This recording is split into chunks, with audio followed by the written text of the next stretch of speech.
Assalamualaikum warahmatullahi wabarakatuh.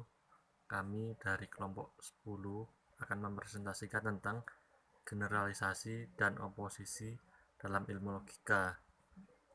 Nama kelompok 1. Pandu Satria Nugroho dengan NIM 20191770 triple 1. Dia Ayu Febriana 20191770 075. Kemudian Muhibatul Arifa Salsabila dengan NIM 20191770 084, dan Erina Audia Asmarini dengan NIM 20191770 093. Pertama, untuk generalisasi dalam ilmu logika akan dibacakan oleh Erina. Generalisasi adalah salah satu penalaran indukatif yang bersifat objektif atau kejadian. Disimpulkan bahwa semua hal yang terjadi, kejadian atau objektif itu sama atau beberapa kali kejadian dalam kondisi tertentu dapat diharapkan akan selalu terjadi apabila kondisi yang sama. Prinsip generalisasi adalah apa yang beberapa kali terjadi dalam kondisi tertentu dapat diharapkan akan selalu terjadi apabila kondisi yang sama akan terpenuhi. Misalnya dalam kehidupan sehari-hari, ketika kita 2 kali menjumpai buah jeruk berwarna kuning rasanya manis, maka ketika melihat jeruk ketiga memenuhi kondisi berwarna kuning, kita menyimpulkan bahwa apel tersebut manis rasanya.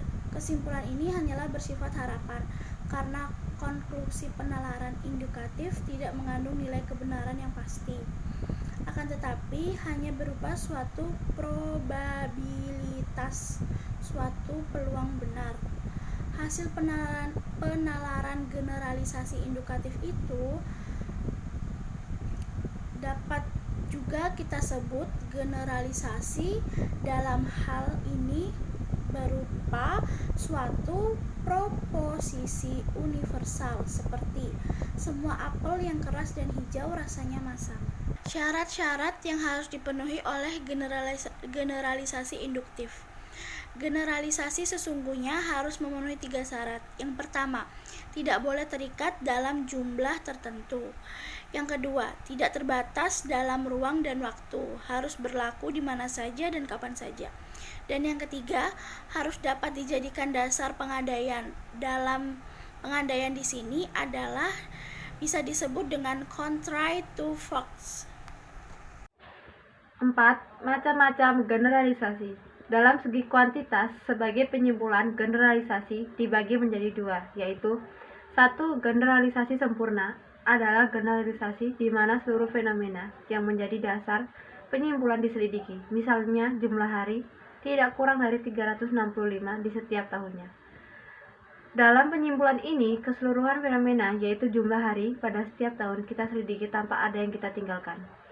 Generalisasi macam ini memberikan kesimpulan amat kuat dan tidak dapat diserang, tetapi tentu saja tidak praktis dan tidak ekonomis. 2. Generalisasi tidak sempurna, yaitu generalisasi berdasarkan sebagai fenomena untuk mendapatkan kesimpulan yang berlaku bagi fenomena sejenis yang belum diselidiki. Generalisasi tidak sempurna tidak dapat menghasilkan kesimpulan hingga tingkat pasti, sebagaimana generalisasi sempurna. Akan tetapi, corak generalisasi ini jauh lebih praktis dan lebih ekonomis dibandingkan dengan generalisasi sempurna. Generalisasi juga bisa dibedakan dari segi bentuknya. Ada 2, yaitu 1. Loncatan induktif, 2. Tanpa loncatan induktif. Generalisasi berdasarkan prinsip instalasi penalarannya. 1. Generalisasi universal, 2. Generalisasi eksistensial, 3. Generalisasi empirik dan generalisasi ilmiah. A. Generalisasi empirik. Generalisasi empirik dan generalisasi dengan penjelasan generalisasi empirik adalah generalisasi yang hanya menjelaskan fenomenanya saja, tanpa disertai penjelasan mengapa generalisasi semacam ini hanya menerima apa saja yang ada tanpa adanya suatu kajian tertentu. B. Generalisasi ilmiah. Generalisasi ilmiah tidak berbeda dengan generalisasi biasanya. baik dalam bentuk maupun permasalahannya. Perbedaannya terletak pada metodenya, kualitas data serta ketepatan dalam perumusannya.